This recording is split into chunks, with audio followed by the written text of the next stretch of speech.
Hello everyone, welcome back to my YouTube channel economics by Renu. Microeconomics में आज से हम फोर्थ चैप्टर स्टार्ट करने वाले हैं, जो है consumers equilibrium in difference curve analysis. Third chapter में हमने सेम चीज़ देखी थी, लेकिन उसको यूटिलिटी एनालिसिस के रूप में देखी थी। अब इन दोनों में डिफरेंस क्या है पहले वो देख लेते हैं। हमारे पास एक था यूटिलिटी एनालिसिस और आज हमारे पास में है इनडिफरेंस कर्व एनालिसिस, जिसको आईसी एनालिसिस भी बोला जा सकता है। यूटिलिटी एनालिसिस के अंदर में हम क्या देख रहे थे, कार्डिनल यूटिलिटी के बेसिस पे हमने पूरा कंज्यूमर इक्विलिब्रियम को कैलकुलेट करा था। यहाँ पे जो आईसी एनालिसिस होता है, यानी कि इनडिफरेंस कर्व एनालिसिस को हम ऑर्डिनल बेसिस पे कंसीडर करते हैं। कार्डिनल के अंदर क्या हो रहा था, जैसे आप जो भी आइटम को कंज्यूम कर रहे थे, जो भी यूनिट्स कंज्यूम कर रहे थे, आप बोल रहे थे मुझे 4 यूटिल्स का सेटिस्फैक्शन मिला या 10 यूटिल्स का सेटिस्फैक्शन मिला। लेकिन हम आईसी एनालिसिस में ऐसा नहीं बोलेंगे। ये ऑर्डिनल बेसिस जो रहता है वो क्वालिटेटिव मेजर रहता है, यानी कि आप इसको नंबर्स में नहीं बता सकते हो। कार्डिनल मेजर आपका क्वांटिटेटिव था, इसलिए आप यूटिल्स में काउंट करके उसको बता रहे थे कि कितने यूटिल्स का आपको सेटिस्फेक्शन हुआ है। लेकिन ऑर्डिनल में आप क्वालिटेटिव रहोगे तो आप क्या बताओगे, high, low, medium, very high, very low, इस तरीके से। तो यूटिलिटी एनालिसिस और आईसी एनालिसिस में इतना फ़र्क है कि हम यहाँ पे क्वांटिटेटिव डेटा का एनालिसिस कर रहे थे, पर यहाँ पे हम क्वालिटेटिव मेजर लेंगे ऑफ द यूनिट्स। अब इसके बेसिस पे आपके पास कुछ कुछ अजम्पशंस होंगे। मतलब कि जब भी आप किसी एनालिसिस को कंसीडर कर रहे हो तो उससे पहले आप अजम्पशंस लेते हैं, क्योंकि मार्केट बहुत अनस्टेबल रहता है, बहुत ज़्यादा अनप्रिडिक्टेबल रहता है। तो आपको क्या क्या अजम्पशन लेने हैं, इधर रहेगा कि कंज्यूमर के पास में जितनी भी मनी इनकम है, जितना भी वो कमा रहा है, वो आपको एक तो गिवन रहेगा, और दूसरी बात वो चेंज नहीं होगा, यानी कि कांस्टेंट होगा। फॉर एग्जांपल, आपको स्टार्टिंग में आपने कंसीडर करा कि 100 रुपीज़ की मनी इनकम है उसके पास में, तो आप इसको कांस्टेंट लेके चलेंगे। ये नहीं कि आप स्टडी में कहीं पे 100 ले रहे हैं, कहीं पे 400 ले रहे हैं। तो कंज्यूमर के पास में जितनी भी मनी इनकम है वो कांस्टेंट रहेगी। Second, the consumer spends his income on such a goods which can be substituted for each other। यानी कि जो गुड्स चूज करेगा वो कौन से रहेंगे, सब्सटीट्यूट गुड्स, यानी कि जैसे कोक एंड पेप्सी, या फिर इसकी जगह हम ले सकते हैं, मतलब हमने जो लिया था टी और कॉफ़ी। यानी कि अगर हमें एक नहीं मिलता है तो हम दूसरे गुड्स को भी परचेज कर सकते हैं। ऐसे गुड्स के ऊपर वो अपना जो भी मनी इनकम है उसको खर्च करेगा। फिर रहता है the consumers preference for the two goods is well defined, यानी कि his intensity of desire for a good would increase when he has less of it.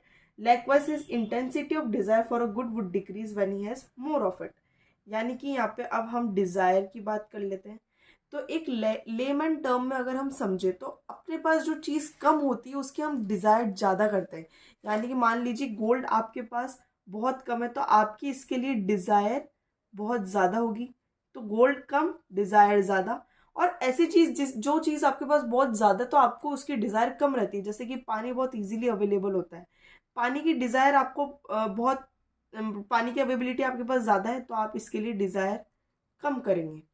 तो यानी कि जो भी प्रेफरेंस स्केल है कंज्यूमर का, वो वेल डिफाइंड होना चाहिए कि कितनी क्वांटिटी के हिसाब से आपके पास क्या डिज़ायर होगी। और इसके बाद आता है monotonic preference of a good, यानी कि more of a good always gives more satisfaction to the consumer. इसको हम कहते हैं monotonic preference, monotonic preference for a good. यानी कि जितना ज़्यादा गुड की अवेबिलिटी उतना ज़्यादा हमारा सेटिस्फेक्शन यहाँ पे माना जाता है। यानी कि increase the number of goods, more will be your satisfaction. ये हमारा फोर्थ अजम्पशन है। फिफ्थ अजम्पशन ये होना चाहिए कि कंज्यूमर शुड बी रैशनल। यानी कि वो रैशनल कंज्यूमर क्या कोशिश करता है, हमेशा उसका मैक्सिमाइज हो सेटिस्फेक्शन लेवल। हम रैशनल कंज्यूमर, रैशनल प्रोड्यूसर इसलिए यूज़ करते हैं कि उनको मार्केट के बारे में परफेक्ट नॉलेज होनी चाहिए, तभी जाके हम असल में पूरा एनालिसिस कर पाते हैं। एक रैशनल प्रोड्यूसर वो होता है जिसको मार्केट के अप्स एंड डाउन्स के बारे में पता होती है और वो अपना प्रॉफिट मैक्सिमाइज करने की कोशिश करता है।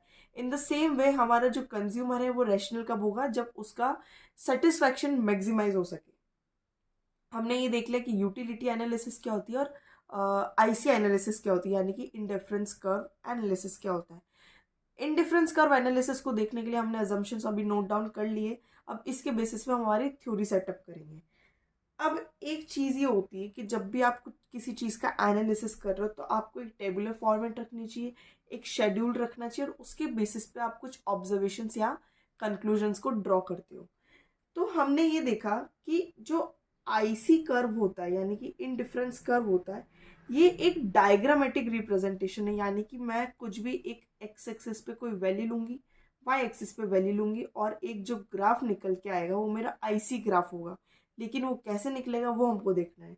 तो आईसी कर्व एक डायग्रामेटिक रिप्रेजेंटेशन है किस चीज का, of an indifferent set of a consumer, consumer के indifference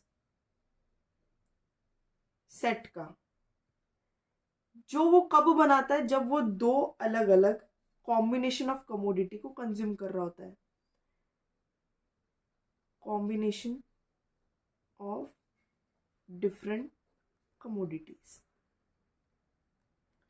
offering the same level of satisfaction, मतलब जब वो दोनों चीज़ों को कंज्यूम करेगा तो उसको same level of satisfaction attain होगी। आईसी कर्व आपको ये बताता है कि एक ऐसा डायग्रामेटिक रिप्रेजेंटेशन है जो कि कंज्यूमर के different different set of goods को बताता है, जो वो सेम लेवल ऑफ सेटिस्फेक्शन उसको देंगे। जैसे कि एप्पल और ऑरेंज। कंज्यूमर ने सोचा मैं अपने एनालिसिस में दो चीज़ों को कंज्यूम करूंगा, एक एप्पल और एक ऑरेंज। तो आईसी कर्व क्या बताएगा कि जब वो एप्पल ज़्यादा खा रहा है तो वो ऑरेंज कम खाएगा, अगर वो ऑरेंज ज़्यादा खा रहा है तो वो एप्पल कम खाएगा। तो वो different different combination of commodity को हमको बताएगा जो उसको सेम लेवल ऑफ सेटिस्फेक्शन दे। भले वो एक एप्पल खा रहा है तो 5 यूटिल का सेटिस्फेक्शन है, ऑरेंज खा रहा है तो भी 5 यूटिल का सेटिस्फेक्शन है। या फिर अगर हम आईसी कर्व की बात करें तो एप्पल खाए तो भी उसको हाई सेटिस्फेक्शन है, ऑरेंज खाए तो भी उसको हाई सेटिस्फेक्शन है। तो एक ऐसा कर्व जो कि सारे कॉम्बिनेशन ऑफ कमोडिटीज को बताता है एट डिफरेंट लेवल्स, जो कि उसको same satisfaction of same level of satisfaction देंगे। अब इसके लिए हम एक टेबल बनाएंगे जहाँ पे हम कॉम्बिनेशंस लेंगे। अपन ने एप्पल कितने कंज्यूम करे और ऑरेंजेस कितने कंज्यूम करे, तो हम 4 लेवल्स देखेंगे, A B C and D. जब मैं एक एप्पल कंज्यूम कर रही हूँ तो मैं ऑरेंजेस 10 कंज्यूम कर रही हूँ। उसके बाद में मैंने एप्पल की कंजम्पशन बढ़ाई 1 से लेके 2, तो मेरी अब ऑरेंज की कंजम्पशन डिक्रीज हो जाएगी 7। उसके बाद में मैंने सी पे क्या लिया, मैं 3 एप्पल्स कंज्यूम कर रही हूँ तो मैंने 5 ऑरेंजेस डिक्रीज हो गए। 4th पे मैंने 4 एप्पल कंज्यूम करे और ऑरेंजेस मैंने 4 कंज्यूम करे। तो यानी कि जब आप एक कमोडिटी कम कंज्यूम कर रहे हो तो दूसरी आप ज़्यादा कंज्यूम करोगे, आपको बैलेंस ऑफ करना है। एप्पल की कॉस्ट और ऑरेंज की कॉस्ट मिला के आपके पास केवल जो आपकी मनी गिवन है उतनी ही होनी चाहिए, यानी कि कांस्टेंट रहनी चाहिए, वो ज़्यादा अप एंड डाउन नहीं जानी चाहिए। अब इसके बेसिस पर हमने क्या देखा, जो combination A B C and D है they are specified by the consumer according to the scale of preference of the two goods. जितने भी ये कॉम्बिनेशन है, 4 कॉम्बिनेशन, वो अलग अलग कंज्यूमर के सेट ऑफ सेटिस्फेक्शन लेवल को दर्शाएगा। उसके बाद में जितनी भी लेवल ऑफ सेटिस्फेक्शन है वो इक्वल रहेगी, यानी कि हम ए कॉम्बिनेशन ले ले इक्वल्स टू बी होगा, equals to C and equals to D. यहाँ पे उसको सेम लेवल ऑफ सेटिस्फेक्शन मिलेगा भले वो कितने भी सेट्स में अपना कंजम्पशन करे। उसके बाद में as there is no difference among combinations A B C and D, we may say that consumer is indifferent across these combination. यानी कि यहाँ पर जब हम कह रहे हैं कि A equals to B equals to C equals to D, तो ये इसका एक इनडिफरेंस सेट बन गया। हमने ये जो टेबुलर फॉर्मेट बनाई ये हमारे लिए क्या हो गई, कॉम्बिनेशन या इनडिफरेंस सेट। इस टेबल को हम क्या नाम देंगे, इनडिफरेंस सेट। अब इसके बेसिस पे हम अब इसका डायग्रामेटिक रिप्रेजेंटेशन करेंगे। डायग्रामेटिक रिप्रेजेंटेशन में हमको दो वेरिएबल्स चाहिए, एक एक्स एक्सिस के लिए और एक वाई एक्सिस के लिए। तो एक्स पे हम एप्पल्स को रखेंगे और वाई पे हम ऑरेंजेस को रखेंगे। हमारे पास 4 कॉम्बिनेशंस है, तो एक एक कॉम्बिनेशन को इसके ऊपर प्लॉट करेंगे। 2, 4, 6, 8 and 10, 1, 2, 3 and 4। जब मैं एक एप्पल कंज्यूम कर रही हूँ तो मैंने ऑरेंजेस कितने कंज्यूम करे, 10।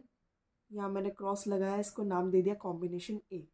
जब मैंने 2 एप्पल कंज्यूम करे तो मेरा गिर के कितना हो गया, ये 7, इसको नाम दे दिया मैंने बी। थर्ड पे मैंने लिया 5 एंड डी पे लिया मैंने 4। यानी कि जब मैं सारे पॉइंट्स को मिलाऊंगी तो ये एक डाउनवर्ड स्लोपिंग कर्व मेरे पास आएगा। मतलब कि जब आप डिफरेंट सेट ऑफ कॉम्बिनेशंस को प्लॉट करके उनके लोकस को अरेंज करके एक लाइन खींचेंगे, वो आईसी कर्व कहलाएगी। ये हो गया हमारा आईसी कर्व। तो ये आईसी कर्व की अब डेफिनेशन से इसको मैच करते हैं। आईसी कर्व एक डायग्रामेटिक रिप्रेजेंटेशन है, हाँ है।